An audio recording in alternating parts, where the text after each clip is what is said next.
Assalamualaikum warahmatullahi wabarakatuh.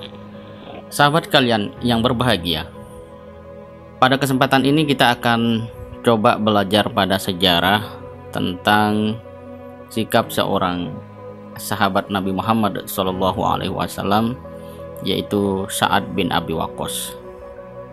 Ini kaitannya dengan pilihan hidup beliau yang sebagai sahabat Nabi tentunya terkategori sebagai ulama bagi era kita sekarang menyebutnya seperti itu. Beliau lebih memilih untuk menjaga jarak dengan penguasa.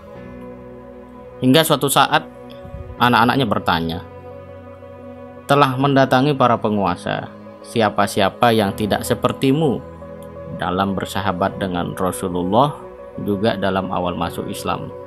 Sekiranya engkau juga mendatangi mereka.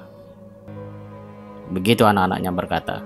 Kemudian Sa'ad bin Abi Waqqas menjawab, wahai anak-anakku, apakah aku akan mendatangi bangkai yang telah dikelilingi oleh kaum itu?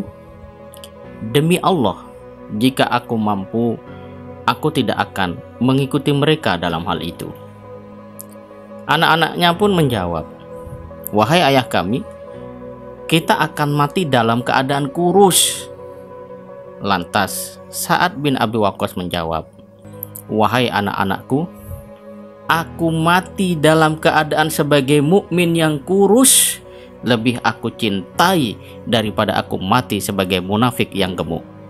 Ini dinukil dalam Ihya Ulumuddin karya Imam Al-Ghazali. Imam Al-Ghazali kemudian berkomentar atas kisah di atas bahwa hal ini merupakan isyarat bahwasannya siapa yang memasuki pintu-pintu penguasa maka ia tidak selamat dari kemunafikan, dan itu bertentangan dengan iman. Sahabat kalian yang berbahagia, dengan demikian maka ketika ulama atau ada sebagian ulama menjaga jarak dengan yang namanya penguasa, itu berarti dia termasuk orang yang menjaga diri. Semestinya dihargai, dihormati, bukan malah dipandang yang tidak-tidak, apalagi sampai pada tahap dipersekusi, dikriminalisasi, atau apapun istilah lainnya.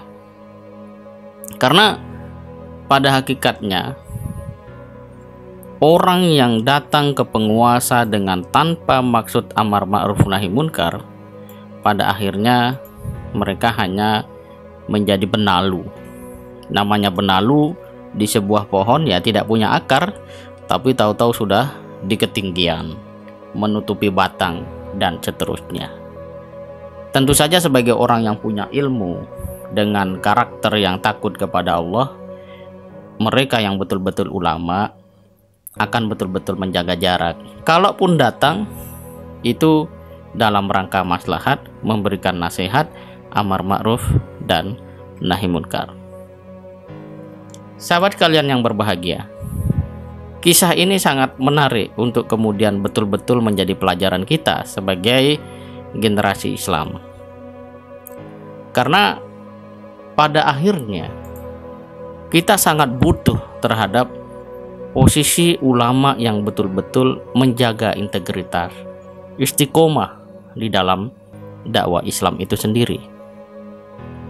Dari Mirdas Al-Aslami, dia berkata bahwa Nabi SAW bersabda, orang-orang soleh akan pergi atau meninggal dunia satu demi satu, hingga yang tersisa adalah orang-orang yang kualitasnya seperti ampas gandum atau kurma, dan Allah tidak mempedulikan mereka.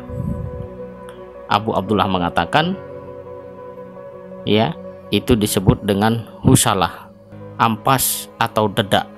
Hadis riwayat Bukhari.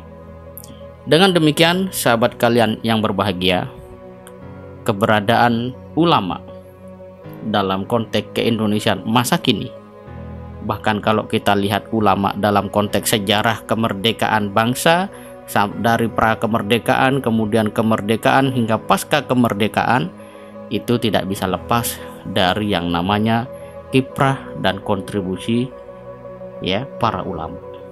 Dengan demikian maka negeri ini harus mengerti bahwa ulama itu harus disadari posisi strategisnya dalam pandangan Islam sekaligus dalam pandangan bangsa dan negara. Sebab sejarah Indonesia tidak bisa dipisahkan dari sejarah ulama. Oleh karena itu, penting sekali semua pihak mengenal ulama secara objektif, ya, strategis, dan dalam konteks membawa Indonesia lebih baik.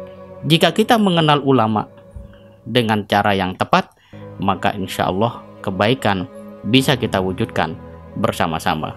Karena hanya ulama yang dapat mendorong ya penguatan gerakan moral dan spiritual hingga intelektual yang betul-betul menghadirkan manfaat dan maslahat. Semoga bermanfaat. Assalamualaikum warahmatullahi wabarakatuh.